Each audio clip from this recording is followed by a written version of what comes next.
Subscribe कीजिए राजधानी educational group पचकोड़िया YouTube channel को, बेल आइकन दबाइए लेटेस्ट एजुकेशनल वीडियो सबसे पहले देखने के लिए और डाउनलोड कीजिए हमारा मोबाइल ऐप भी।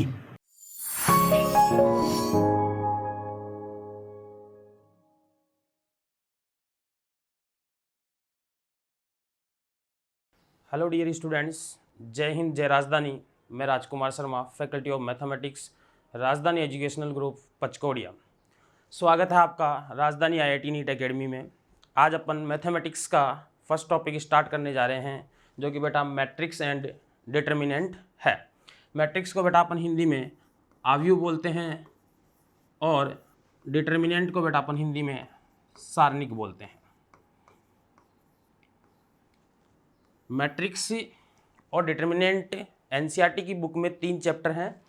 अपन मैट्रिक्स और डिटर्मिनेंट को एक ही टॉपिक में कवर कर रहे हैं। अपन इनको बेसिकली 3 पार्ट में स्टडी करेंगे, part first, part second and part third. Part first में बेटा अपन केवल मैट्रिक्स की स्टडी करेंगे, केवल मैट्रिक्स टॉपिक की स्टडी करेंगे, यानी आव्यूह की स्टडी करेंगे अपन। पार्ट सेकंड में अपन डिटर्मिनेंट चैप्टर की स्टडी करेंगे,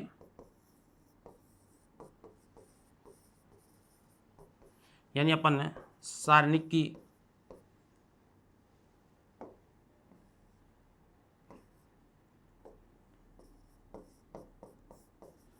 सारणिक के बारे में स्टडी करेंगे। और पार्ट थर्ड जो रहेगा बेटा अपने पास, पार्ट थर्ड में अपन मैट्रिक्स प्लस डिटर्मिनेंट चैप्टर की स्टडी करेंगे, यानी दोनों के मिक्स कॉन्सेप्ट को यूज करके देखेंगे। तो ये 3 पार्ट में स्टडी करेंगे। फर्स्ट पार्ट अपना क्या रहेगा, मैट्रिक्स रहेगा। एक बार IIT के पॉइंट ऑफ व्यू से मैं बता देता हूँ आपको कि JEE मेन और JEE मेन में इस टॉपिक का जो वेटेज है भैया, 2 क्वेश्चंस हर ईयर आते हैं आपके पास।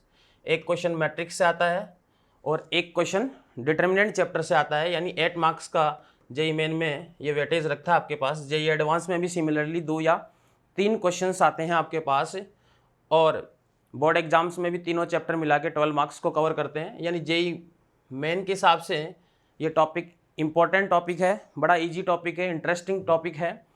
आप कंटिन्यूसली मेरे साथ चलिए, बिल्कुल समझ में आएगा आपके पास टॉपिक। तो देखिए अपन पार्ट फर्स्ट को स्टार्ट करते हैं। पार्ट फर्स्ट में अपन लेंगे मैट्रिक्स से, ठीक है बेटा। तो अपन स्टार्ट करते हैं मैट्रिक्स यानी आव्यूह, ठीक है बेटा। मैट्रिक्स क्या है बेटा, एक अरेंजमेंट है आपके पास। मैट्रिक्स क्या है, एक अरेंजमेंट है आपके पास। इसका कोई न्यूमेरिकल वैल्यू नहीं होती है, no numerical value, it has no numerical value. इसका कोई संख्यात्मक मान नहीं होता है बेटा, it has no numerical value. Matrix क्या है बेटा आपके पास, एक अरेंजमेंट है आपके पास बेटा। मैट्रिक्स क्या है, एक अरेंजमेंट है आपके पास। किसका अरेंजमेंट है बेटा आपके पास, नंबर्स का, यानी संख्याओं का अरेंजमेंट है आपके पास, ठीक है बेटा। आपके पास फंक्शन का यानी फलन का अरेंजमेंट हो सकता है मैट्रिक्स में, वेक्टर का अरेंजमेंट हो सकता है आपके पास, सदिशों का अरेंजमेंट हो सकता है मैट्रिक्स में आपके पास। बेटा जो नंबर है आपके पास वो दोनों टाइप के हो सकते हैं, रियल भी हो सकते हैं और कॉम्प्लेक्स भी हो सकते हैं। यानी संख्याओं का अपन वास्तविक और सम्मिश्र यानी काल्पनिक संख्याएं दोनों ले सकते हैं यहाँ पे आपके पास, ठीक है बेटा आपके पास। तो मैट्रिक्स क्या है, एक अरेंजमेंट है, यानी एक व्यवस्था है, किन की, नंबर्स की, फंक्शन की और वेक्टर्स की। It has no numerical value, इसका कोई संख्यात्मक मान नहीं होता है आपके पास बेटा। अब अपन इसको कंटिन्यू करते हैं, मैथमेटिकल डेफिनेशन देखते हैं बेटा आपके पास कि ये जो अरेंजमेंट है वो किस टाइप से होता है आपके पास, ठीक है बेटा। तो मैथमेटिकल डेफिनेशन क्या है आपके पास, वो देखिए बेटा आपके पास। मैथमेटिकल जो डेफिनेशन है आपके पास मैट्रिक्स की, वो देखिए आपके पास, अरेंजमेंट ऑफ ए रेक्टेंगुलर और square arrangement of mn elements in which m horizontal lines, और इन m horizontal lines को बेटा अपन बोलेंगे क्या, इन m horizontal lines को बेटा अपन बोलेंगे रो। क्या बोलेंगे आपके पास, रो, एंड एन वर्टिकल लाइंस, और इन वर्टिकल लाइंस को बेटा अपन क्या बोलेंगे, इन वर्टिकल लाइंस को बेटा अपन बोलेंगे कॉलम। क्या बोलेंगे बेटा, column is called matrix of m by n order, m by n order. यानी बेटा इसकी डेफिनेशन क्या है, इंग्लिश में डेफिनेशन आपके सामने लिखी हुई है, मैं हिंदी में बोल देता हूँ। एक आयताकार और वर्गाकार व्यवस्था, mn अवयवों की एक आयताकार और वर्गाकार व्यवस्था जिसमें m क्षैतिज रेखाएं जिनको अपन रो बोलेंगे और n वर्टिकल लाइन यानी ऊर्ध्वाधर रेखाएं जिनको अपन कॉलम बोलेंगे, इज कॉल्ड कहलाएगी m क्रॉस n ऑर्डर की मैट्रिक्स कहलाएगी आपके पास। ठीक है बेटा, अब अपन देखते हैं आपके पास कि इसका अरेंजमेंट कैसे होता है, वो देखिए आपके पास। तो सिंबल ऑफ मैट्रिक्स देखते हैं आपके पास कि सिंबल ऑफ मैट्रिक्स क्या होते हैं। सिंबल ऑफ मैट्रिक्स में देखिए बेटा आपके पास कैसे होते हैं। ये जो अरेंजमेंट होता है बेटा नंबर्स का, वेक्टर्स का, वो इस टाइप के ब्रैकेट में जो अरेंजमेंट होगा उसको अपन बोलेंगे बेटा मैट्रिक्स, यानी आव्यूह का अरेंजमेंट बोलेंगे, या फिर ऐसे छोटे ब्रैकेट टाइप का, ओपन ब्रैकेट टाइप का सिंबल दिखेगा आपको। ये इसके अंदर अगर कोई अरेंजमेंट है आपके पास एलिमेंट्स का तो इसको भी क्या बोलेंगे बेटा अपन मैट्रिक्स बोलेंगे। या फिर सबसे इंपॉर्टेंट अरेंजमेंट, दो वर्टिकल लाइन के बिटवीन जो भी अरेंजमेंट होगा, इन दो वर्टिकल लाइंस के बिटवीन जो भी अरेंजमेंट होगा बेटा अपन उसको बोलेंगे मैट्रिक्स। क्या बोलेंगे उसको, मैट्रिक्स। ये वाला जो पॉइंट है बेटा आपके पास, ये जो पॉइंट है आपके पास, ये आईआईटी के पॉइंट ऑफ व्यू से इंपॉर्टेंट है। कई बार इसमें क्वेश्चंस आ चुका है इस टाइप के अरेंजमेंट में, तो कन्फ्यूजन नहीं होना चाहिए। दो वर्टिकल लाइंस, मैं क्या बोल रहा हूँ फिर याद रखिए, दो वर्टिकल लाइन के बिटवीन नंबर्स का अगर अरेंजमेंट होगा तो वो किस में काउंट होगा बेटा, मैट्रिक्स में, यानी आव्यूह में काउंट होगा आपके पास। कन्फ्यूजन यहाँ रहता है, सिंगल वर्टिकल लाइन के बिटवीन भी अरेंजमेंट होता है। अगर सिंगल वर्टिकल लाइन के बिटवीन अरेंजमेंट है तो बेटा वो डिटर्मिनेंट यानी सारणिक कहलाएगा। क्या होगा वो सारणिक में काउंट होगा आपके पास, ये याद रखिए। सिंगल वर्टिकल लाइन में है आपके पास अगर, तो वो किस में काउंट होगा, सारणिक में। और डबल वर्टिकल लाइंस के बिटवीन अरेंजमेंट है तो बेटा वो किस में काउंट होगा, आव्यूह में काउंट होगा आपके पास। ठीक है बेटा, अब देखते हैं दूसरी बात बेटा कि जो मैट्रिक्स है आपके पास, जो आव्यूह है आपके पास, इसको अपन कैपिटल अल्फाबेट से, ये जो आपके पास सिंबल है आपके पास मैट्रिक्स का, इसको अपन कैपिटल अल्फाबेट से डिनोट करेंगे। मैट्रिक्स को किससे डिनोट करेंगे, कैपिटल अल्फाबेट से, डिनोटेड बाई, मैट्रिक्स को किससे डिनोट करते हैं अपन, कैपिटल अल्फाबेट से। ठीक है बेटा, अब देखते हैं अपन इसकी मैट्रिक्स की जो फोटो है आपके पास, वो फोटो कैसी होगी आपके पास। देखिए आपके पास मैट्रिक्स की जो फोटो है आपके पास बेटा, देखिए आपके पास A इक्वल्स टू किस टाइप से अरेंजमेंट होगा वो देखते हैं अपन। मैं यहाँ पे कुछ अरेंजमेंट लिख रहा हूँ, फिर आपको एक्सप्लेन करूँगा कि ये किस टाइप से है आपके पास।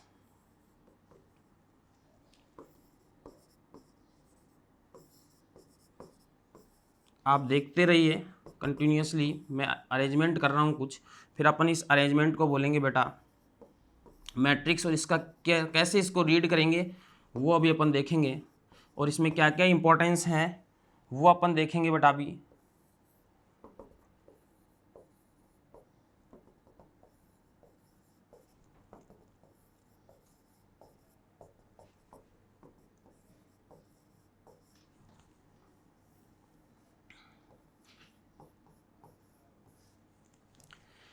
इस टाइप से आपके पास कुछ अरेंजमेंट होगा बेटा, अपन उसको क्या बोलेंगे, अपन मैट्रिक्स बोलेंगे। इसमें जो बेटा यहाँ पे देखिए आपके पास जो फर्स्ट वर्टिकल लाइन है आपके पास, ये जो फर्स्ट वर्टिकल लाइन है इसको बोलेंगे अपन फर्स्ट कॉलम, और जो फर्स्ट हॉरिजॉन्टल लाइन है बेटा आपके पास उसको बोलेंगे अपन फर्स्ट रो। यानी ये जो हॉरिजॉन्टल अरेंजमेंट है इसको बोलेंगे अपन रो, और ये फर्स्ट हॉरिजॉन्टल अरेंजमेंट है आपके पास, इसलिए बोलेंगे अपन इसको R1, पंक्ति 1। ठीक है, R का मतलब रो रो फर्स्ट बोलेंगे। ऐसे ये कौन सी रो हो गई बेटा आपके पास, ये है आपके पास सेकंड रो। ये कौन सी रो है आपके पास, सेकंड रो। ऐसे ही ये कौन सी रो है बेटा आपके पास, थर्ड रो। और ऐसे ही ये कौन सी रो है आपके पास, आर एमएथ रो, एमएथ वाली पंक्ति है आपके पास। ये जो देखिए आपके पास बेटा किसी भी एलिमेंट का जो यहाँ सफिक्स में जो नंबर लिखा हुआ है नीचे, उसका जो फर्स्ट है वो हमेशा रो को डिनोट करता है। देखिए फर्स्ट रो में ये फिक्स है आपके पास, सेकंड रो में देखिए यहाँ पे फर्स्ट सफिक्स का जो फर्स्ट नंबर लिखा हुआ वो सेकंड रो में फिक्स है, यानी फर्स्ट वाला जो है वो रो को डिनोट कर रहा है और सेकंड वाला किसको डिनोट करता है बेटा, कॉलम को। थर्ड रो में देखिए आपके पास फर्स्ट वाला किसी भी एलिमेंट का सफिक्स का फर्स्ट नंबर देखिए थर्ड है आपके पास। फर्स्ट कॉलम सेकंड नंबर किसको डिनोट करता है, कॉलम। ये कौन सा कॉलम है, वर्टिकल लाइन को क्या बोलेंगे बेटा अपन, कॉलम। ये हो जाएगा C1। सेकंड वर्टिकल लाइन को क्या बोलेंगे अपन, C2 बोलेंगे, सेकंड कॉलम बोलेंगे। थर्ड देखिए आपके पास सेकंड सफिक्स का सेकंड नंबर देखिए फिक्स है थर्ड, इसको अपन कौन सा कॉलम बोलेंगे, थर्ड कॉलम बोलेंगे। और इसको क्या बोलेंगे बेटा, ऐसे ही सिमिलरली CN, nth कॉलम। ठीक है बेटा आपके पास। अब देखिए आपके पास यहाँ पे इंपॉर्टेंस है आपके पास, यहाँ पे लिखते हैं अपन बेटा M क्रॉस N टाइप का, M क्रॉस N टाइप का, इसको बोलते हैं बेटा आपके पास ऑर्डर ऑफ मैट्रिक्स। इसको क्या बोलते हैं बेटा, ऑर्डर ऑफ मैट्रिक्स बोलते हैं, यानी आव्यूह की कोटि बोलते हैं। इसको क्या बोलते हैं, आव्यूह की कोटि या आव्यूह का क्रम बोलते हैं। और ये M क्रॉस N होता है बेटा, इसमें सबसे पहले अपन M को लिखेंगे। सबसे पहले किसको लिखेंगे अपन, M को लिखेंगे। M क्या होता है, number of rows, number of row यानी पंक्तियों की संख्या। और N किसको लिखेंगे बेटा अपन, नंबर ऑफ कॉलम्स। N क्या होता है बेटा यहाँ पे, नंबर ऑफ कॉलम्स यानी स्तंभों की संख्या। ठीक है, यहाँ इंपॉर्टेंस है, हर बार मैट्रिक्स में अपन यहाँ ऑर्डर लिखेंगे। ऑर्डर क्या होता है किसी भी मैट्रिक्स का, इसको रीड करने का तरीका होता है बेटा M/N, M/N, M cross N इसको रीड नहीं करते हैं, लेकिन अपन बोलने की बाई लैंग्वेज में फटाफट स्पीड के लिए अपन M क्रॉस N बोल लेते हैं। एक्चुअल इसका जो रीड करने का तरीका है वो है M/N। ठीक है, हमेशा सबसे पहले M को लिखेंगे, यानी नंबर ऑफ रो है, इसमें कितनी रो है वो लिखेंगे। फिर अपन नंबर ऑफ कॉलम्स यानी स्तंभों की संख्या कितनी है वो लिखेंगे आपके पास। ठीक है, अब देखिए बेटा अपन इसके अंदर बात करते हैं। यहां पे देखिए आपके पास, जैसे बेटा आपके पास A32 लिखा हुआ है, तो इसको रीड करने के दो तरीके हैं। या तो सीधा सीधा ऐसे देख लीजिए कि A32 मतलब थर्ड तो रो का एलिमेंट है और second column, third row and second column किसका एलिमेंट है आपके पास, एलिमेंट ऑफ एक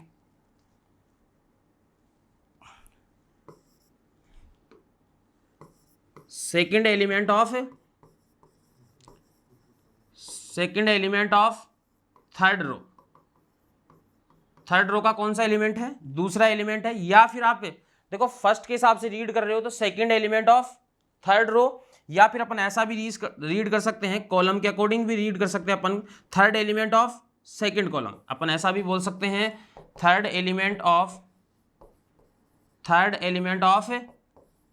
second column, third element of second column, यानी दूसरे कॉलम का तीसरा अवयव। या ऐसे भी पढ़ दीजिए कि तीसरी पंक्ति का दूसरा अवयव। या ऐसे समझ लीजिए कि ये जो है कब मिलेगा आपको, जब आप थर्ड तो रो में रहेंगे और सेकंड कॉलम में चले जाओ, थर्ड रो और सेकंड कॉलम में चले जाइए, आपको ये एलिमेंट मिल जाएगा आपके पास। ठीक है, अभी अपन ने देखा कि मैट्रिक्स का जो अरेंजमेंट है आपके पास वो ये रहा। आपके पास मैट्रिक्स का जो अरेंजमेंट है वो इतना बड़ा अरेंजमेंट है आपके पास, तो हर बार अपन इतनी बड़ी फोटो नहीं बनाएंगे आपके पास, हर बार अपन इतनी बड़ी फोटो नहीं बनाएंगे। इस फोटो को अपन शॉर्ट में बना देते हैं आपके पास। तो देखिए ये जो जितने भी मैट्रिक्स में एलिमेंट लिखे हुए थे, A11, A12, A13, A31, जितने भी लिखे हुए हैं, इन सबको मैं एक कॉमन नाम दे देता हूँ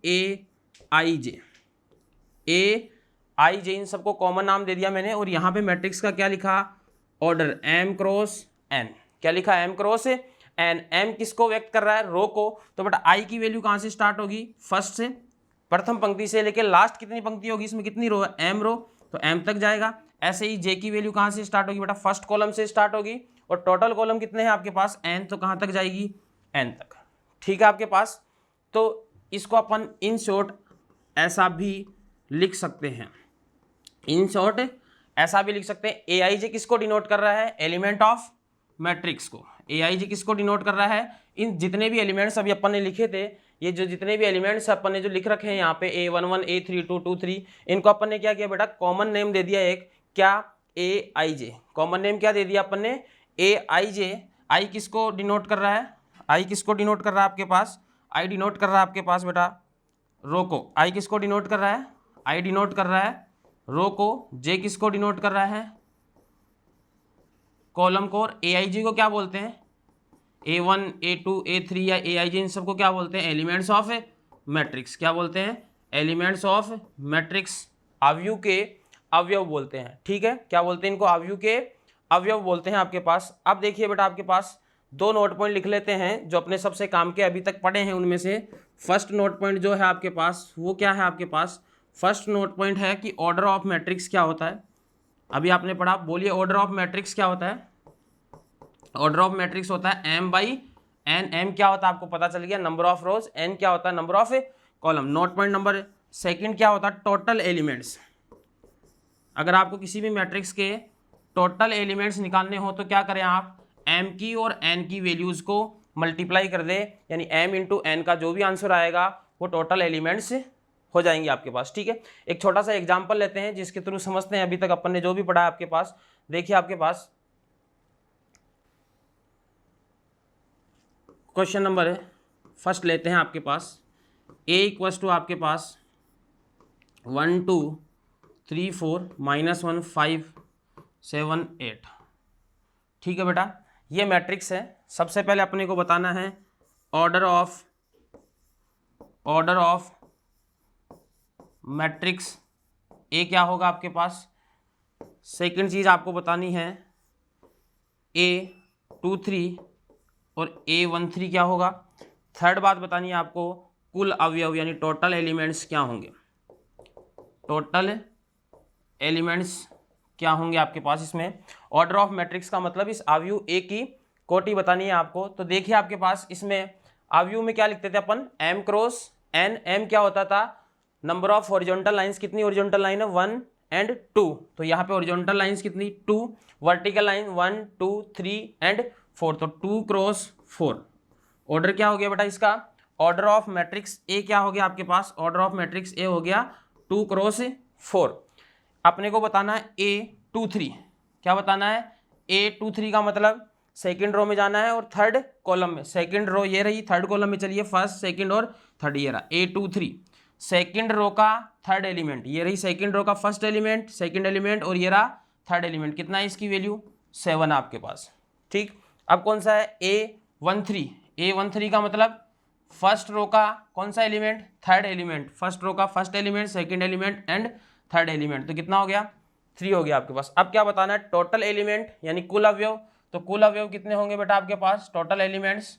तो टोटल एलिमेंट्स हो जाएंगे अपने पास कुल अवयव। क्या करना है? M और N को मल्टीप्लाई करना है। 2 × 4 क्या हो जाएगा आपके पास? 8। ये आ गया आपके पास टोटल एलिमेंट। काउंट भी कर सकते हो, आपके पास 1 2 3 4 5 6 7 8 है। लेकिन जब मैट्रिक्स का ऑर्डर बड़ा होगा तो अपने को क्या करना होगा? काउंट करेंगे नहीं, अपन सीधे फॉर्मूले से निकालेंगे। टोटल मैट्रिक्स के टोटल एलिमेंट का फॉर्मूला क्या होता है? M × N होता है। यहां तक बात हो गई, ठीक है। अब अपन आगे बढ़ते हैं। नेक्स्ट देखिए आपके पास नेक्स्ट क्या है आपके पास, वो देखिए। नेक्स्ट क्वेश्चन सेकंड आपको ऐसा भी बोल सकता है कि फाइंड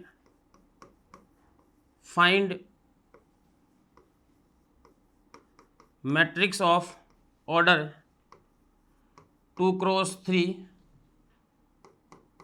in which elements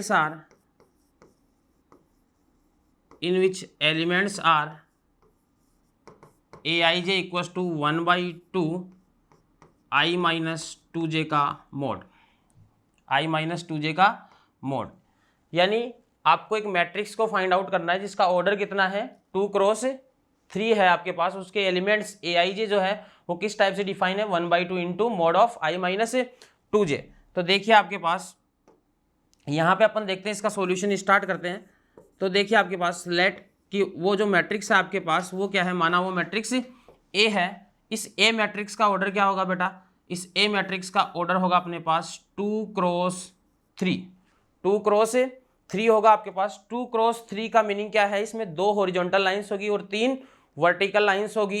तो आपके पास A11 भी होगा, फर्स्ट रो का फर्स्ट एलिमेंट भी होगा, फर्स्ट रो का सेकंड एलिमेंट भी होगा और फर्स्ट रो का थर्ड एलिमेंट होगा। भाई रो फर्स्ट 2 रो होगी, फर्स्ट और सेकंड कॉलम कितने होंगे 3, तो 1 2 3, तो A11 भी होगा, A12 भी होगा, A13 होगा, इसी तरह A21 भी होगा, A22 भी होगा और A23 भी होगा आपके पास। ठीक है, इस टाइप की मैट्रिक्स बनेगी आपके पास। अब इसके जो एलिमेंट्स हैं आपके पास वो देखिए, आपके पास इसके जो एलिमेंट्स हैं आपके पास वो डिफाइन है। Aij इक्वस टू, एलिमेंट्स कैसे डिफाइन है, Aij equals to 1/2 i minus 2j, i minus 2j आपके पास। अब अपने को ये एलिमेंट्स चाहिए, डेफिनेशन की ये रही।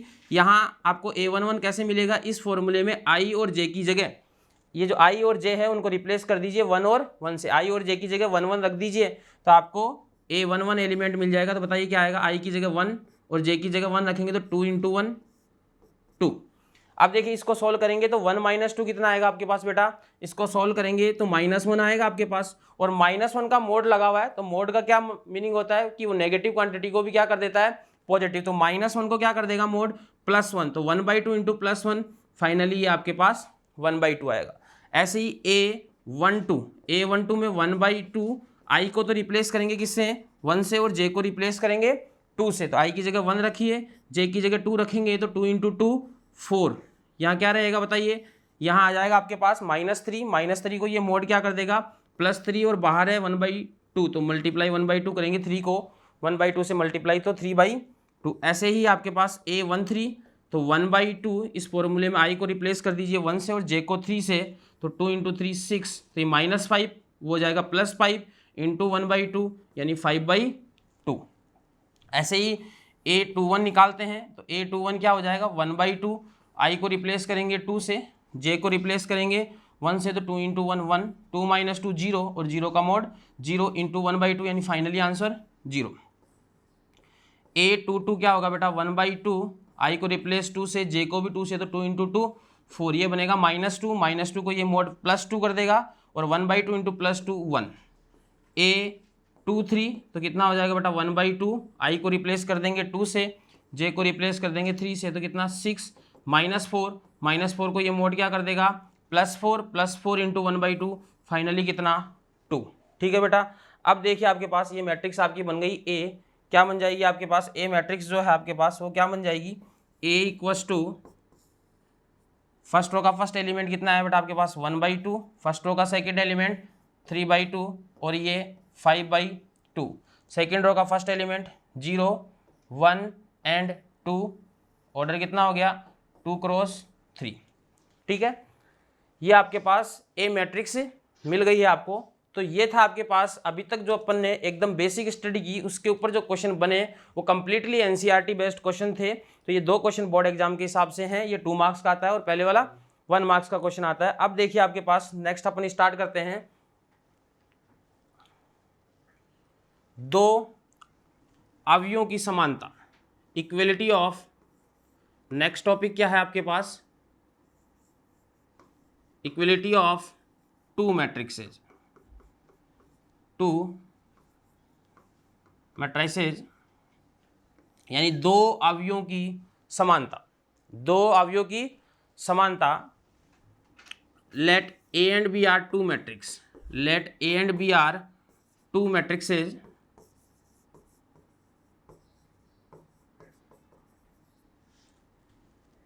then A equals to B if, यानी आपके पास A और B 2 मैट्रिक्स है तो A इक्वस टू B यानी A बराबर B कब होगा, यदि फर्स्ट कंडीशन क्या है बेटा आपके पास, फर्स्ट कंडीशन है order of matrix A, order of matrix A equals to order of matrix B, यानी A अवयव का और B अवयव का दोनों का जो ऑर्डर है वो सेम होना चाहिए। अगर दोनों मैट्रिक्स सेम है तो ऑर्डर भी क्या होना चाहिए, सेम। और सेकंड बात, corresponding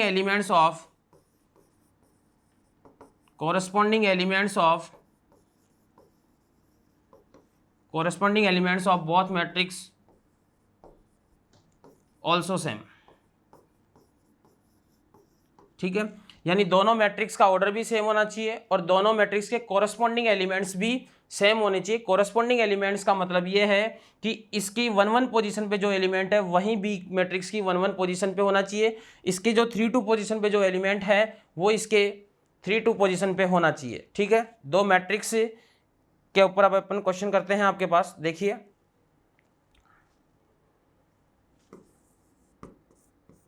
ए मैट्रिक्स है आपके पास x+3 9 5 y+10, ठीक है। बी मैट्रिक्स है आपके पास 11 9 5 और 17। ये दो मैट्रिक्स इसने बोला if a equals to B then x and y। इसने बोला आपके पास कि अगर आपके पास a और b मैट्रिक्स अगर इक्वल है तो x और y की वैल्यूज बताइए आपके पास। तो देखिए आपके पास a का ऑर्डर क्या है 2x2, दो वर्टिकल लाइन है और दो ही हॉरिजॉन्टल लाइन है आपके पास। यहाँ पर भी दो हॉरिजॉन्टल और दो वर्टिकल, यानी ऑर्डर क्या है आपके पास 2x2 है। तो दोनों मैट्रिक्स की पहली कंडीशन सेम है, दोनों का ऑर्डर सेम है। अब क्या करना पड़ेगा, अगर दोनों मैट्रिक्स इक्वल है तो इसकी फर्स्ट रो का फर्स्ट एलिमेंट क्या है बेटा x+3, तो ये इसका कितना है 11। इन दोनों की वैल्यूज क्या होनी चाहिए बेटा, अगर दोनों इक्वल हैं तो x+3 की वैल्यूज डेफिनेशन से 11 के इक्वल होनी चाहिए। भाई दोनों एलिमेंट्स भी एक दूसरे के इक्वल होने चाहिए तभी मैट्रिक्स इक्वल होगी। तो x की वैल्यूज कितनी आ जाएगी बेटा 11 - 3 8। देखिए 9 फर्स्ट रो का सेकंड एलिमेंट और इधर फर्स्ट रो का सेकंड एलिमेंट देखिए सेम है। इधर फर्स्ट रो का फर्स्ट एलिमेंट, इधर फर्स्ट रो का सेकंड रो का फर्स्ट एलिमेंट, दोनों में सेम है 5 5। अब इधर y+10 की वैल्यू किसके इक्वल होनी चाहिए, अगर दोनों इक्वल है तो 17 के, यानी y+10 इक्वल्स टू 17। तो y की वैल्यू 17 - 10 कितनी 7। ठीक है, अगर दोनों मैट्रिक्स इक्वल होगी तो दोनों के ऑर्डर भी सेम होना चाहिए और कॉरस्पॉन्डिंग एलिमेंट्स भी सेम होना चाहिए। कैसे होने चाहिए, इस एग्जाम्पल के थ्रू आपके समझ में आ गया। ये भी एनसीईआरटी के अंदर 1 नंबर का क्वेश्चन आता है आपके पास। जेईई मेन के हिसाब से वेटेज नहीं है इसका कोई भी, लेकिन आपको पता होना चाहिए कि इक्वल मैट्रिक्स में होता क्या है आपके पास। तो इन दोनों मैट्रिक्स को इक्वल करेंगे तो कैसे सोल्व करेंगे, समझ में आ गया। कॉरस्पॉन्डिंग एलिमेंट्स कैसे सेम होने चाहिए। अब देखिए आपके पास नोट पॉइंट लिख लीजिए यहाँ पे क्या, कि जो दो मैट्रिक्स होती है उनमें इक्वलिटी यानी समानता की बात तो करते हैं, लेकिन मैट्रिक्स में कभी भी बेटा इनइक्वलिटी की बात नहीं करते। यानी कभी भी, यानी ऐसा नहीं बोलेंगे कि ए मैट्रिक्स बी से बड़ी होती है या फिर ए मैट्रिक्स बी से छोटी होती है, ऐसी बात मैट्रिक्स में नहीं करते। ये मैट्रिक्स में कैसी बातें हैं, मीनिंगलेस बातें हैं बेटा आपके पास। कैसी है आपके पास, ये मीनिंगलेस है, अर्थहीन बातें हैं आपके पास, इनका कोई इंपॉर्टेंस नहीं है आपके पास। ये क्या है आपके पास, ये भी आपके पास क्या है बेटा आपके पास मीनिंगलेस है आपके पास, अर्थहीन बात है। मैट्रिक्स में कभी भी लेस देन और इक्वल टू की बात नहीं करते हैं, इसका कोई मीनिंग नहीं होता आपके पास। ठीक है, अब आते हैं अपन नेक्स्ट टॉपिक के ऊपर। नेक्स्ट टॉपिक है बेटा अपना टाइप्स ऑफ मैट्रिक्स। क्या है आपके पास, टाइप्स ऑफ मैट्रिक्स या टाइप्स ऑफ मैट्रिसेज। ठीक है बेटा, ये जो मैट्रिसेज है आपके पास ये बेटा प्लूरल वर्ड है, और मैट्रिक्स क्या है कंफ्यूज नहीं होना, ये इसी का सिंगुलर फॉर्म है, यानी ये एकवचन है और ये बहुवचन। दो या दो से ज़्यादा मैट्रिक्स के लिए अपन ये यूज करते हैं और एक मैट्रिक्स के लिए अपन मैट्रिक्स बोलते हैं। ठीक है, तो टाइप्स ऑफ मैट्रिक्स यानी अवयवों के प्रकार। तो अवयव के प्रकार में देखिए बेटा आपके पास कि कैसे अपन क्लासिफिकेशन करते हैं आपके पास। तो देखिए मैंने क्या किया, कोई भी एक मैट्रिक्स ली, ठीक है, सिंपल अपन इसको लिखा AIJ M×n। ठीक है, इसको क्लासिफिकेशन करते हैं कि इसको कब कौन सी मैट्रिक्स बोलेंगे। तो टाइप्स ऑफ मैट्रिक्स में पहले मैं एक बार आपको क्लासिफाइड कर देता हूँ, फिर उसके बाद 1 बाई 1 देखेंगे। फर्स्ट जो मैट्रिक्स आएगी बेटा आपके पास वो आएगी रो मैट्रिक्स। क्या आएगी आपके पास, रो मैट्रिक्स। एम का मतलब समझ जाइएगा क्या है, मैट्रिक्स, रो मैट्रिक्स। सेकंड आएगी बेटा आपके पास कौन सी, कॉलम मैट्रिक्स। सेकंड कौन सी आएगी आपके पास, कॉलम मैट्रिक्स। कॉलम मैट्रिक्स का मतलब स्तंभ आव्यूह, रो मैट्रिक्स का मतलब पंक्ति आव्यूह। थर्ड आएगी आपके पास रेक्टेंगुलर मैट्रिक्स, आयताकार आव्यूह। ठीक है, आयताकार आव्यूह बेटा फिर दो प्रकार की होती है, एक हॉरिजॉन्टल मैट्रिक्स, एक हॉरिजॉन्टल मैट्रिक्स और एक होती है बेटा वर्टिकल मैट्रिक्स। एक होती है वर्टिकल मैट्रिक्स, एक क्षैतिज आव्यूह और एक ऊर्ध्वाधर आव्यूह। फिर आती है बेटा आपके पास सबसे इंपॉर्टेंट स्क्वायर मैट्रिक्स। सबसे इंपॉर्टेंट जो मैट्रिक्स है बेटा आपके पास वो है आपके पास स्क्वायर मैट्रिक्स। कौन सी मैट्रिक्स है आपके पास? Square matrix. ये सबसे इंपॉर्टेंट है। मैट्रिक्स के अंदर सारा खेल 95% खेल जो है मैट्रिक्स में वो स्क्वायर मैट्रिक्स पर ही निर्भर करता है। आपके पास सबसे ज़्यादा यूजफुल यही है, सारा खेल इसी पे डिपेंड करेगा। अच्छे से देखिए कि अपन इस ए को कब स्क्वायर मैट्रिक्स बोलेंगे वो अभी अपन आगे देखेंगे, लेकिन इसके भी कुछ टाइप्स हैं आपके पास। पहला जो टाइप है बेटा आपके पास इसका है वो डायगोनल मैट्रिक्स, विकर्ण आव्यूह। कौन सा है? पहला डायगोनल मैट्रिक्स। फिर इसके बाद आएगा स्केलर मैट्रिक्स, अदिश आव्यूह। फिर इसका नेक्स्ट टाइप आएगा आइडेंटिटी मैट्रिक्स, ठीक है बेटा। और लास्ट आता है इसका ट्रायंगुलर मैट्रिक्स। कौन सा? Triangular matrix. ट्रायंगुलर मैट्रिक्स भी दो टाइप की होती है, एक अपर ट्रायंगुलर मैट्रिक्स, एक लोअर ट्रायंगुलर मैट्रिक्स, ठीक है। ये अपन ने क्लासिफिकेशन चेक कर लिया यहाँ से। अब क्या करेंगे अपन? 1 बाय 1 एक एक मैट्रिक्स की स्टडी करेंगे अपन। तो देखिए आपके पास सबसे पहले अपन ने एक मैट्रिक्स फिक्स कर रखी है। अपन ने मैट्रिक्स यहाँ पे फिक्स कर रखी है क्या? ए I J M cross N. A I जे क्या है बेटा? Element of this matrix. पहले ही बात कर चुके हैं अपन। अब देखिए आपके पास कि सबसे पहले वाली जो है आपके पास मैट्रिक्स लेते हैं अपन रो मैट्रिक्स। क्या लेते हैं? सबसे पहली रो मैट्रिक्स लेते हैं, यानी पंक्ति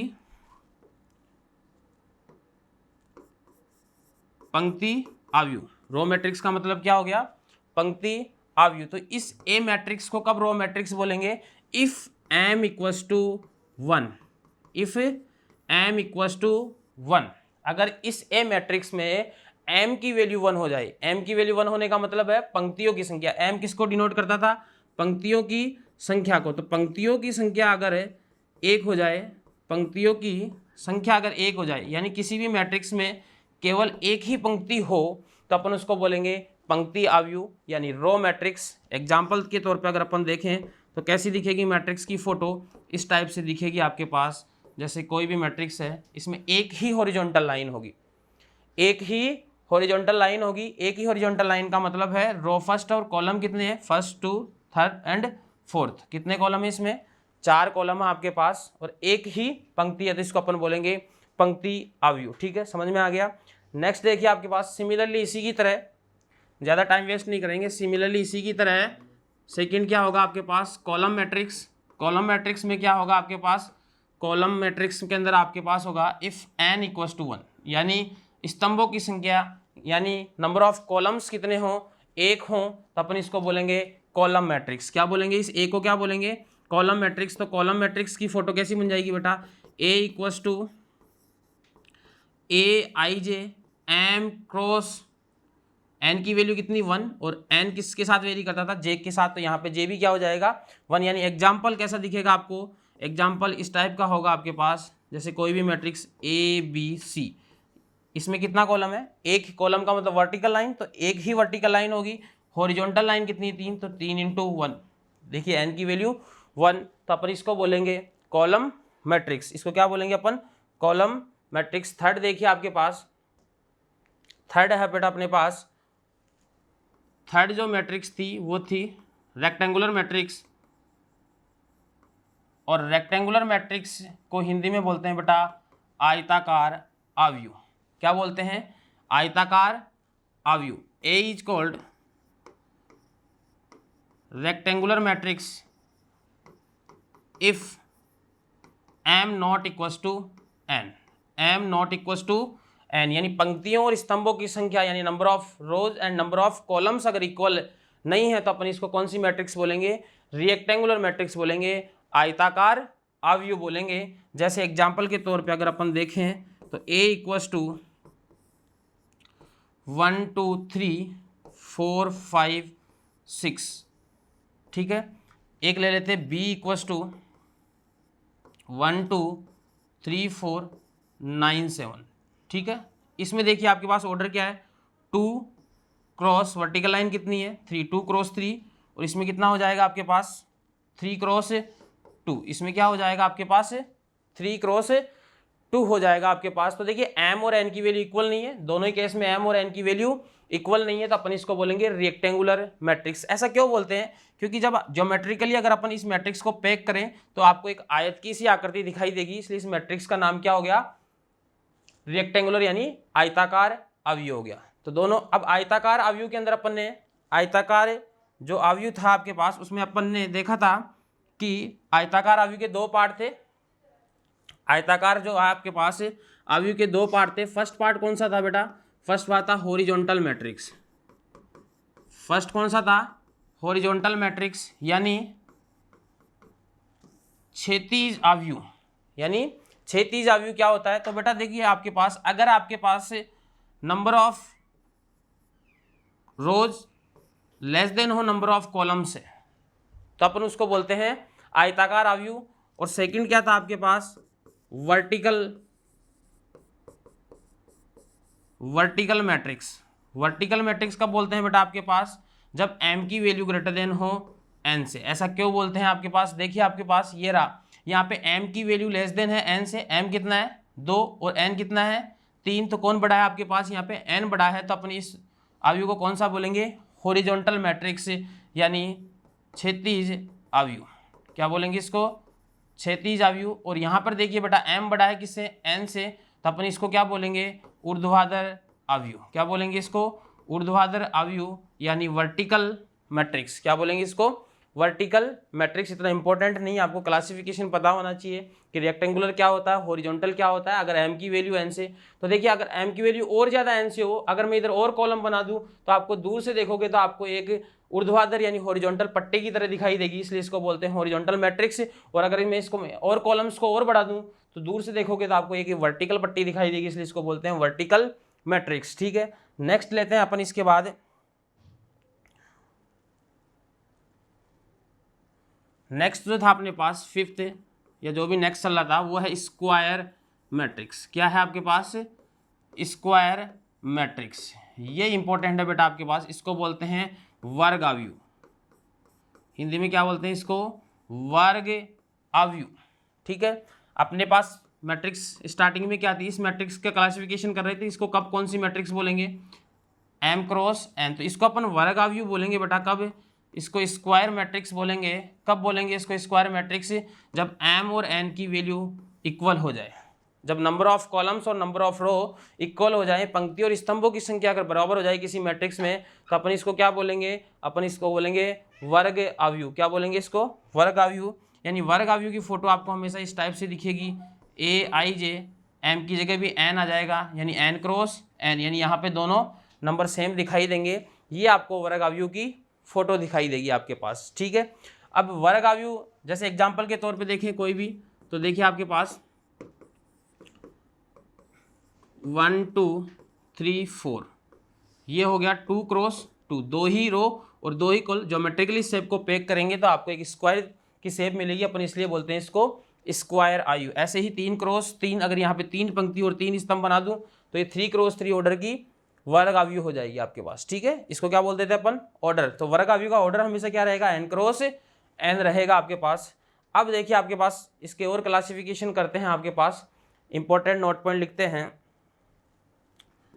नोट पॉइंट नंबर फर्स्ट, देखिए अगर मैं n×n ऑर्डर के वर्ग अवयव की बात करूं, a11, a12, a13 और लास्ट जो एलिमेंट आएगा a1n। ठीक है, आपके पास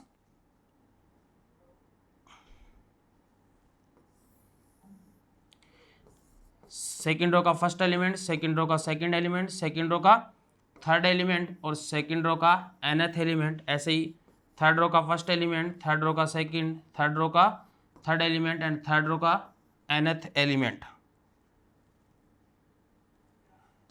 ठीक है, और अपन ये nth रो का फर्स्ट, nth रो का सेकेंड एलिमेंट, nth रो का थर्ड एलिमेंट और ये हो जाएगा आपके पास nth रो का nth एलिमेंट। ऑर्डर क्या हो जाएगा? n ही पंक्तियाँ और n ही स्तंभ, n×n। बेटा जो ऑर्डर होता है n×n, n और n, तो यहाँ पर भी हमेशा n और n होगा। ये जो लास्ट जो एलिमेंट होता है उसका जो सफिक्स वाला होता है वही ऑर्डर होता है। ठीक है आपके पास। अब देखिए आपके पास इसमें इंपॉर्टेंट बात क्या थी, इसमें इंपॉर्टेंट बात थी बेटा आपके पास कि ये जो आपके पास एलिमेंट होते हैं, इस एलिमेंट में देखिए बेटा कुछ खासियत होती है। क्या अपनी शॉर्ट में क्या लिख रहे थे, आई और जे, सफिक्स वाले नंबर को क्या लिख रहे थे, आई और जे। ये जो बेटा इनका आई और जे होता है, इनका सेम होता है 1 1, आई और जे सेम 2 2, आई और जे सेम 3 3, आई और जे सेम n n। तो बेटा इन एलिमेंट्स को बोलते हैं क्या, principal diagonal element. Principal diagonal elements क्या बोलते हैं इनको, principal diagonal element. JEE Main के हिसाब से और एडवांस के हिसाब से ये पॉइंट सबसे इंपॉर्टेंट है, आप याद रखें कि प्रिंसिपल डायगोनल एलिमेंट्स किस में पाए जाते हैं, केवल वर्ग अवयव में पाए जाते हैं। हिंदी में क्या बोलते हैं इनको, मुख्य विकर्ण के अवयव। मुख्य विकर्ण के अवयव, मुख्य विकर्ण के अवयव। तो मुख्य विकर्ण के अवयव किस मैट्रिक्स में होते हैं बेटा, स्क्वायर मैट्रिक्स वर्ग अवयव के अंदर होते हैं। कौन से एलिमेंट होते हैं आपके पास मुख्य विकर्ण में, जिनमें आई और जे की वैल्यू सेम होती है आपके पास। क्या खासियत होती है इन एलिमेंट में, इन एलिमेंट में आई और जे की जो वैल्यू होती है बेटा वो सेम होती है आपके पास। ऊपर देखिए बेटा आपके पास, ऊपर देखिए ये इस प्रिंसिपल डायगोनल दिख रहा है आपको, इस प्रिंसिपल डायगोनल के ऊपर जितने भी एलिमेंट हैं उनमें भी बेटा एक खासियत है। ये पॉइंट जेईई मेन और फिर बता रहा हूँ एडवांस के हिसाब से इंपॉर्टेंट है, एनसीईआरटी में इसके क्वेश्चंस नहीं है। तो ये जो प्रिंसिपल डायगोनल दिख रहा है बेटा आपके पास, इसकी जितने भी ऊपर एलिमेंट हैं उनमें भी एक खासियत है। देखिए आपके पास आई और जे में कौन बड़ा है, जे। आई और जे में कौन बड़ा है आपके पास, जे। कहीं पर भी देख लीजिए आई और जे में कौन बड़ा है आपके पास, जे। तो यहाँ पर जो इस प्रिंसिपल डायगोनल के ऊपर एलिमेंट होते हैं बेटा उनमें आई बड़ा होता है, सॉरी आई छोटा होता है किससे, जे से, आई लेस देन जे। और इन नीचे वाले एलिमेंट्स में अगर देखोगे तो इन एलिमेंट्स में भी खासियत होती है बेटा। देखिए आई और जे कौन बड़ा है, आई बड़ा है यहाँ पे, आई और जे कौन बड़ा है, आई। यानी इन नीचे वाले एलिमेंट की खासियत होती है, इनमें कौन बड़ा होता है आपके पास, इनमें जे बड़ा होता है, आई बड़ा होता है किससे, जे। आई इज ग्रेटर देन जे। ठीक है। अब देखिए बेटा आपके पास नेक्स्ट इंपॉर्टेंट बात क्या है इसके अंदर, इसमें नेक्स्ट इंपॉर्टेंट बात है आपके पास कि जो इंपॉर्टेंट बात है आपके पास वो है आपके पास कि ट्रेस ऑफ मैट्रिक्स क्या होता है। ट्रेस ऑफ मैट्रिक्स क्या होता है, तो बेटा ट्रेस ऑफ मैट्रिक्स केवल वर्ग अवयव में ही होता है। क्या होता है, sum of diagonal elements, sum of principal diagonal elements in square matrix. वर्ग अवयव में मुख्य विकर्ण के अवयवों के योग को क्या बोलते हैं, ट्रेस ऑफ मैट्रिक्स ए। यहाँ पे ये क्या हो जाएगा, ट्रेस ऑफ मैट्रिक्स ए। तो इसको डिनोट कैसे करेंगे, इसको डिनोट करते हैं बेटा स्मॉल टी आर ए लिख के। यानी इसको पढ़ने का तरीका क्या है, ट्रेस ऑफ मैट्रिक्स ए।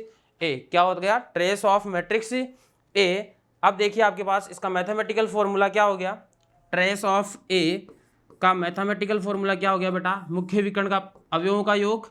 तो क्या था, A11, A22, A33 और लास्ट क्या हो जाएगा, ANN। तो ये हो गया आपके पास, क्या हो गया, ट्रेस ऑफ मैट्रिक्स ए की मैथमेटिकल डेफिनेशन आ गई। क्या, मुख्य विकर्ण के अवयवों का योग। इसके कुछ गुणधर्म हैं, जैसे जैसे आगे स्टडी करेंगे, जैसे जैसे आते जाएंगे वैसे वैसे अपन लिखते जाएंगे। आपको अभी तक ये पता होना चाहिए कि ट्रेस ऑफ मैट्रिक्स क्या होता है, यानी सम ऑफ डायगोनल एलिमेंट्स आपके पास। ठीक है, ट्रेस की बात हो गई। अब इधर देखिए आपके पास, ये जो मैट्रिक्स थी बेटा, इस मैट्रिक्स में कुल कितने अवयव हैं, इधर देखिए आपके पास। अपन यहाँ बात करते हैं इधर, इस मैट्रिक्स में बेटा कुल कितने अवयव हैं आपके पास, n into n, n square. Total जो एलिमेंट है आपके पास, वो टोटल एलिमेंट कितने हैं आपके पास, वो टोटल एलिमेंट है बेटा अपने पास, टोटल एलिमेंट्स एन स्क्वायर हो गए। टोटल एलिमेंट्स कितने हो गए यहाँ पे, एन स्क्वायर हो गए, टोटल एलिमेंट एन स्क्वायर। अब देखिए आपके पास कि जो बेटा वर्ग अवयव होता है, जैसे मैं एक आपको फिर से एग्जांपल देके बताता हूं आपको कि इधर देखिए आपके पास एक 3x3 ऑर्डर का एग्जांपल लेते हैं अपन। 3x3 ऑर्डर का एग्जांपल लेते हैं, जैसे a इक्वस टू 1 2 3 4 5 6 7 8 9, 2x2 का भी लिया था, 3x3 का ले लिया यहाँ पे। ये हो गया आपके पास मुख्य विकर्ण के अवयव। मुख्य विकर्ण के ऊपर बताइए कितने अवयव हैं, 1 2 और 3। नीचे भी कितने अवयव हैं, 1 2 और 3। बेटा वर्ग अवयव है 3x3, m और n की वैल्यू बराबर है। तो बेटा वर्ग अवयव में एक खासियत होती है क्या, कि मुख्य विकर्ण के ऊपर जितने अवयव होते हैं उतने ही नीचे हैं। ऊपर कितने हैं, 3, तो नीचे भी कितने हैं, 3। आ रही है नहीं आ रही बात समझ में आपके पास। तो मुख्य विकर्ण है, जो मुख्य विकर्ण है बेटा आपके पास, ये जो है आपके पास, इधर देखिए। अब अगर आपके पास ऊपर इस मुख्य विकर्ण के ऊपर सपोज आपको अभी नहीं पता कितने अवयव हैं, लेकिन अपन मान लेते हैं कि ऊपर कितने अवयव हैं, x अवयव है, तो नीचे भी कितने होंगे बेटा, x अवयव होंगे। अपन ने मान लिया ऊपर कितने अवयव हैं, x अवयव हैं। ऊपर कितने अवयव हैं, x। डायगोनल में कितने अवयव होते हैं, n क्रॉस n है, n क्रॉस n, इसका ऑर्डर कितना है, n है। तो डायगोनल में भी n ही अवयव होंगे आपके पास, जिसका जितनी n की वैल्यू होती है उतने ही डायगोनल में अवयव होते हैं। तो डायगोनल में कितने अवयव हो गए, n। x ऊपर थे, n इसमें है, x ही नीचे है, ये हो गए कुल अवयव। मैंने इस टाइप से इनको काउंट कर लिया। इनकी वैल्यू किसके बराबर होनी चाहिए, n स्क्वायर के बराबर है। यानी x और x कितना हो गया बेटा, 2x, और इधर n स्क्वायर माइनस n, यानी x की वैल्यू कितनी आ गई, n कॉमन ले लेंगे, n minus 1 divide by 2, n into n minus 1 divide by 2। इस रिजल्ट को याद रखें बेटा, ये आपके बहुत जगह काम आएगा। इंपॉर्टेंट, कैसे याद रखेंगे, ये x क्या था बेटा आपके पास, ये x क्या था, इस फॉर्मूले को कैसे याद रखेंगे, number of elements, number of elements above और below in square matrix of order n cross n कितने होंगे, n into n minus 1 divide by 2। यानी above number of elements above and below of diagonal in square matrix. यानी मुख्य विकर्ण में, यानी मुख्य विकर्ण के ऊपर और नीचे अवयवों की संख्या कितनी होगी, n into n minus 1 divide by 2 number of elements above and below of diagonal in square matrix of order n। ठीक है बेटा, ये जो ऑर्डर होता है ना आपके पास, स्क्वायर मैट्रिक्स का जो ऑर्डर है ना बेटा, इसको अपन n क्रॉस n पढ़ते हैं। स्क्वायर मैट्रिक्स में क्या होता है बेटा, इसको ऑर्डर n भी पढ़ते हैं अपन। ऑर्डर n का मतलब, अगर कोई आपसे बोले कि सिर्फ ऑर्डर n है, इसका मतलब वो स्क्वायर मैट्रिक्स है n क्रॉस n ऑर्डर की। ठीक है आपके पास। अब अपने पास क्या क्या बातें हो गई, अपने पास बातें हो गई कि यहाँ पे प्रिंसिपल डायगोनल एलिमेंट क्या होते हैं, वो हो गई। इसके ऊपर कितने एलिमेंट होते हैं, नीचे कितने एलिमेंट होते हैं। अगर n क्रॉस n है तो फॉर्मूला क्या आएगा, ऊपर वाले एलिमेंट में क्या होता है, i लेस देन होता है जैसे, नीचे वाले में i ग्रेटर देन होता है जैसे। तो प्रिंसिपल, इस स्क्वायर मैट्रिक्स के जितने भी पॉइंट थे इंपॉर्टेंट, वो सारे पॉइंट अपन ने कैप्चर कर लिए हैं। अब अपन इस मैट्रिक्स का जो नेक्स्ट टाइप था आपके पास, उस पर बढ़ते हैं अपन। इस मैट्रिक्स का नेक्स्ट टाइप है आपके पास, यानी फिफ्थ मैट्रिक्स का ए पार्ट देखते हैं क्या है। फिफ्थ मैट्रिक्स का ए पार्ट की बात की थी अपन ने बेटा, डायगोनल मैट्रिक्स। डायगोनल मैट्रिक्स यानी इसको क्या बोलते हैं बेटा अपन, विकर्ण अवयव। क्या बोलते हैं अपन इसको, विकर्ण अवयव। किसका पार्ट है, स्क्वायर मैट्रिक्स का पार्ट है। यानी आपके पास एक स्क्वायर मैट्रिक्स होगी, ये आपके पास एक स्क्वायर मैट्रिक्स है। इसको कब डायगोनल मैट्रिक्स बोलेंगे, कब इसको डायगोनल मैट्रिक्स बोलेंगे, यानी इसको कब विकर्ण अवयव बोलेंगे। तो देखिए बेटा आपके पास ए आई जे की वैल्यू 0 होनी चाहिए। कब, जब i less than i not equals to j। जब i की वैल्यू j के इक्वल नहीं है तो aij की वैल्यू क्या होनी चाहिए, 0 होनी चाहिए आपके पास। तो अपन उसको क्या बोलेंगे, विकर्ण अवयव बोलेंगे। अब देखिए बेटा आपके पास फोटो बनाते हैं आपके पास। सिंपल सा कहने का मतलब क्या है, क्या नाम है बेटा इसका, विकर्ण अवयव। तो विकर्ण के अलावा जितने भी अवयव हैं उन सब की वैल्यू क्या होनी चाहिए, 0 होनी चाहिए। सिंपल, जैसे आपके पास ए मैट्रिक्स मैंने बना दी बेटा आपके पास 1 0 0 0 5 0 0 0 7। ये देखिए आपके पास, ये है आपके पास विकर्ण अवयव आपके पास। ठीक है, क्या है, विकर्ण के अलावा जितने भी अवयव हैं वो क्या है बेटा, 0 0 0। ठीक है, ये भी विकर्ण अवयव होगा 1 0 0 0 0 0 0 0 3। ऐसा नहीं है कि विकर्ण में 0 नहीं आ सकता है विकर्ण में भी 0, लेकिन कंडीशन मस्ट क्या है कि विकर्ण के अलावा बाकी सब कुछ 0 होना चाहिए। ये विकर्ण रहा, मुख्य विकर्ण की ये अवयव रहे, इनके अलावा बाकी सब कुछ तो 0 होना ही चाहिए, मस्ट कंडीशन है। विकर्ण में भी अवयव 0 हो सकते हैं आपके पास, लेकिन विकर्ण के अलावा आई, देखो ये एलिमेंट वो थे जिनके लिए आई की वैल्यू लेस देन होती थी, जैसे ये वो अवयव थे जिनके लिए आई की वैल्यू ग्रेटर देन होती थी जे, यानी दोनों के लिए आई और जे इक्वल टू, आई और जे किसके लिए इक्वल होता था, डायगोनल वाले एलिमेंट्स में। तो उनके अलावा जितने भी एलिमेंट्स बच गए वो नॉट इक्वल टू में आएंगे, उनकी वैल्यू क्या होनी चाहिए, 0। ठीक है बेटा आपके पास ये हो गई डायगोनल मैट्रिक्स। डायगोनल मैट्रिक्स के नोट पॉइंट की बात करते हैं आपके पास। तो पहला नोट पॉइंट क्या है आपके पास कि डायगोनल मैट्रिक्स अगर आपके पास n क्रॉस, जैसे ये 3 क्रॉस 3 ऑर्डर की है आपके पास ये, तो आपको ऐसा भी लिख सकता है इसको, डायगोनल D1 D2 और D3। समझिए इसका मतलब क्या है कि डायगोनल मैट्रिक्स में इसको बोला इसने D1 D2 और D3, यानी डायगोनल मैट्रिक्स में इसकी फोटो बनाए तो कैसी बनेगी, D1 0 0 0 D2, यानी डायगोनल मैट्रिक्स में अगर अपने को डायगोनल के एलिमेंट बता दे, अगर कोई भी अपने को डायगोनल मैट्रिक्स में डायगोनल के एलिमेंट अगर कोई अपने को बता दे तो अपन डायगोनल मैट्रिक्स बना सकते हैं। क्यों, क्योंकि बाकी के एलिमेंट तो अपने को पता है पहले से ही क्या होंगे, 0। तो डायगोनल के अगर कोई एलिमेंट, जैसे यहाँ 3 क्रॉस 3 था तो मैंने तीनों डायगोनल के एलिमेंट लिख दिए। ऐसे ही अगर n क्रॉस n की डायगोनल मैट्रिक्स होगी और अपने को कोई डायगोनल के एलिमेंट बता दे, D1 बता दे, D2 बता दे, D3, ऐसे ही D4 और ऐसे ही Dn, तो अपन इसको ऐसा लिख सकते हैं, ऐसा रिप्रेजेंटेशन दे सकते हैं आपके पास। ठीक है, नोट पॉइंट नंबर सेकंड देखिए बेटा आपके पास, या क्वेश्चन देखिए अब आपके पास, सेकंड को क्वेश्चन बना देते हैं आपके पास। Find minimum number of zeros in diagonal matrix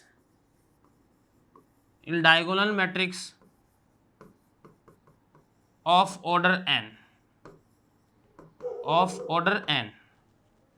तो अपने को पता है डायगोनल मैट्रिक्स स्क्वायर मैट्रिक्स होती है और स्क्वायर मैट्रिक्स में ऑर्डर n का मतलब होता है n क्रॉस n। तो इसके सॉल्यूशन में क्या हो जाएगा आपके पास, देखिए आपके पास अगर अपन फोटो बनाने की कोशिश करें तो D1 0 0 0 n तक जाएगा आपके पास लास्ट एलिमेंट, यहाँ पर भी 0, D2 D3 और ये Dn, ये हो गया आपके पास n क्रॉस n। तो मिनिमम नंबर ऑफ जीरो, यानी कम से कम कितने शून्यों की संख्या बतानी है, कम से कम शून्यों की संख्या विकर्ण अवयव में ऑर्डर n के। तो देखिए आपके पास ये आपके पास जो है बेटा आपके पास यहाँ पे ये क्या है, डायगोनल, और विकर्ण अवयव बनाना है तो डायगोनल के अलावा जितने भी एलिमेंट्स है वो सब क्या होने चाहिए, 0। यानी ऊपर भी सारे 0 होने चाहिए, ये मस्ट कंडीशन है, नीचे भी सारे क्या होने चाहिए, 0 होनी चाहिए। ये मिनिमम 0 तो आपको चाहिए ही चाहिए, अपने को मिनिमम पूछ रहा है तो इतने मिनिमम जीरोस तो अपने को चाहिए कि डायगोनल के ऊपर सारे 0 हो जाएं और नीचे के सारे एलिमेंट्स 0 हो जाएं। तो ये तो अपनी मिनिमम रिक्वायरमेंट है। तो मिनिमम नंबर ऑफ जीरोज कितनी हो जाएगी बेटा, अपने को ऊपर वाले कितने स्थान होते हैं, तो बेटा ये और ये जोड़ के बताना अपने को, तो टोटल कितने होते हैं, n स्क्वायर में से n माइनस कर दीजिए, बाकी ये रिमेनिंग रहेंगे, n स्क्वायर माइनस n। ठीक है, n square minus n formula निकल के आ जाएगा, अपने को ऊपर वाला प्लस नीचे वाले का सम बताना है, टोटल n स्क्वायर, ये वाले माइनस कर दीजिए, आपके पास ऊपर और नीचे वालों का सम आ जाएगा। जैसे आपके पास 3 क्रॉस 3 ऑर्डर में मिनिमम कितने 0 चाहिए, तो 3 का स्क्वायर 9 माइनस 3 यानी कितने चाहिए, 6 एलिमेंट चाहिए। ऊपर देखिए आपने अभी अपन ने एग्जाम्पल लिया, अभी अपन ने एग्जाम्पल लिया है, देखिए ये रहा आपके पास एग्जाम्पल, या ये एग्जाम्पल ले लीजिए आपके पास, ठीक है। ये रहा आपके पास, कितने जीरो चाहिए मिनिमम कितने जीरो चाहिए, 1 2 3 4 5 और 6। अपने फॉर्मूले से भी क्या आ रहा है, 6 आ रहा है आपके पास। तो फॉर्मूला कब काम करेगा, जब एन का ऑर्डर बहुत बड़ा दे रखा हो, आपको 50 दे रखा हो, तो आप मैट्रिक्स थोड़े बनाओगे, फिर आपके पास फॉर्मूला काम करेगा। यहाँ तो 3 क्रॉस 3 थी, तो अपन ने काउंट करके भी देख लिया कि 6 जीरो तो मिनिमम चाहिए।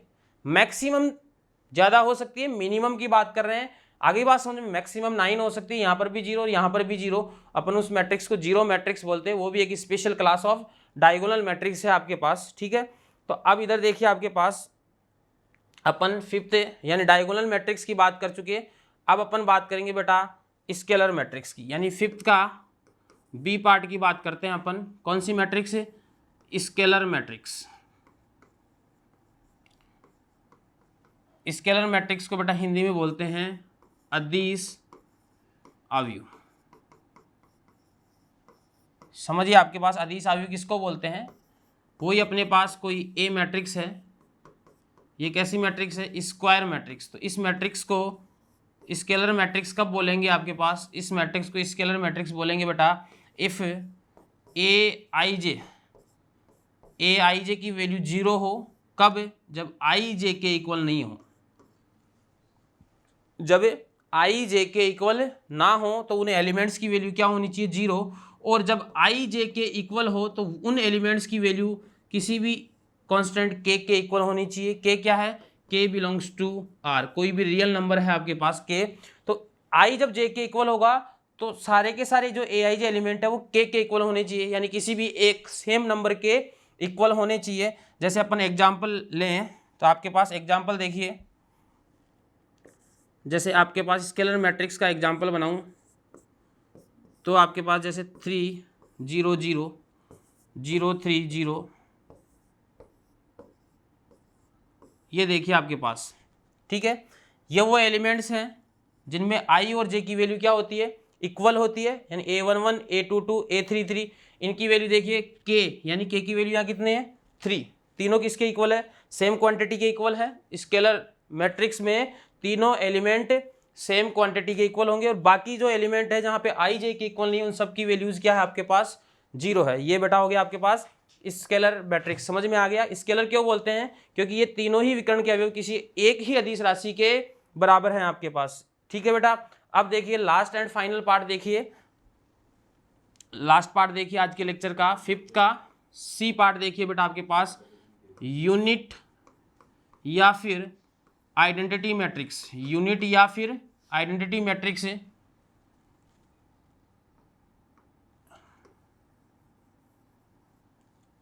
यूनिट या फिर आइडेंटिटी मैट्रिक्स देखिए आपके पास बेटा, इसको हिंदी में क्या बोलते हैं, इकाई आव्यूह। क्या बोलते हैं, इकाई आव्यूह बोलते हैं आपके पास, ठीक है। अब देखिए बेटा आपके पास A इक्वस टू वही ए I J N cross N. इसको कब अपन यूनिट मैट्रिक्स बोलेंगे, कब बोलेंगे इसको यूनिट मैट्रिक्स, इसको बेटा यूनिट मैट्रिक्स बोलेंगे जब ए आई जे जो है बेटा इसमें 0 हो। कब, जब आई की वैल्यू जे के इक्वल ना हो, और जब आई जे के इक्वल हो जाए तो इनकी वैल्यू किसके इक्वल होनी चाहिए, 1 की। इकाई, इकाई का मतलब क्या होता है, 1। तो आपके पास ये क्या हो गया कि अगर विकर्ण के अवयव 1 हो और बाकी सब अवयव 0 हो, जैसे एग्जाम्पल आपके पास ये रहा, विकर्ण के अवयव 1 हो, ये प्रिंसिपल विकर्ण के अवयव 1 है सारे और बाकी 0 हैं, इसको बोलते हैं आइडेंटिटी मैट्रिक्स। ये विकर्ण के अवयव क्या हैं, यहाँ पे के की वैल्यू अगर 1 के इक्वल हो, स्केलर में क्या था यहाँ पे किसी भी के इक्वल हो सकते थे, 1 के 2 के 3 4। तो अगर के की वैल्यू 1 हो जाए तो इस स्पेशल केस को क्या बोलते हैं, इकाई आव्यूह। यानी स्केलर मैट्रिक्स भी स्पेशल टाइप ऑफ, ये जो यूनिट मैट्रिक्स है ये क्या है, special type of scalar matrix. अब देखिए बेटा आपके पास यानी विकर्ण के अवयव 1 1 1 हो तो इसको इकाई आव्यूह यानी यूनिट मैट्रिक्स बोलेंगे, और इसको आई से डिनोट करते हैं बेटा, किसको, आइडेंटिटी मैट्रिक्स। इसका नाम क्या है, आइडेंटिटी मैट्रिक्स है, तो इसको किससे डिनोट करते हैं, आई से। ये याद रखे, ये बहुत जगह यूज होगा आपके पास। इसको किससे डिनोट करेंगे अपन, आई से डिनोट करेंगे। और यहाँ पे देखिए आपके पास ऑर्डर क्या है, 2 क्रॉस 2, तो इसका नाम हो जाएगा I2, ठीक है। इसका ऑर्डर कितना है, 3 पंक्ति और 3 स्तंभ है, 3 क्रॉस 3 है, तो अपन इसको I3 भी बोल सकते हैं। तो I2 I3 आ जाए तो तुरंत समझ जाना आइडेंटिटी मैट्रिक्स 2 का मतलब order 2 cross 2, last and final देखिए आपके पास एक मैट्रिक्स और रह गई है, उसको भी देख लेते हैं। बाकी मैट्रिक्स टाइप्स में कल देखेंगे, क्वेश्चंस करेंगे कल अच्छे जेईई मेन के। जीरो मैट्रिक्स यानी शून्य अवयव। कौन सा? शून्य अवयव। सिंपल सी बात है, एक कोई भी अवयव ए है आपके पास, ये स्क्वायर मैट्रिक्स का पार्ट खत्म हो गया, ये अलग मैट्रिक्स है m क्रॉस n, ठीक है। इसको जीरो अवयव कब बोलेंगे? जब ए I J equals to zero, यानी सारे के सारे एलिमेंट ही किसी मैट्रिक्स में जीरो हो जाए तो उसको जीरो अवयव बोलेंगे। जैसे इस मैट्रिक्स के सारे अवयव जीरो हैं तो इसको जीरो मैट्रिक्स बोलेंगे और इसको ओ के सिंबल से रिप्रेजेंट करते हैं। और यहाँ पे देखिए आपके पास ये भी 2 क्रॉस 2, तो इसको अपन स्क्वायर मैट्रिक्स इसके लिए ना इसका नाम देते हैं O2। O2 का मतलब 2 क्रॉस 2 ऑर्डर की जीरो अवयव। ऐसे ही O3 का मीनिंग क्या हो जाएगा बताइए? O3 का मीनिंग हो जाएगा बेटा 3 क्रॉस 3 ऑर्डर की शून्य अवयव। O का मतलब शून्य अवयव यानी सारे एलिमेंट जीरो, ऑर्डर 3 क्रॉस 3 है आपके पास। आगे बात समझ में? तो आज के वीडियो लेक्चर को अपन यहीं एंड करते हैं। नेक्स्ट वीडियो लेक्चर में अपन टाइप्स ऑफ मैट्रिक्स को कंप्लीट करेंगे, addition and subtraction of matrix देखेंगे। जय हिंद, जय राजधानी।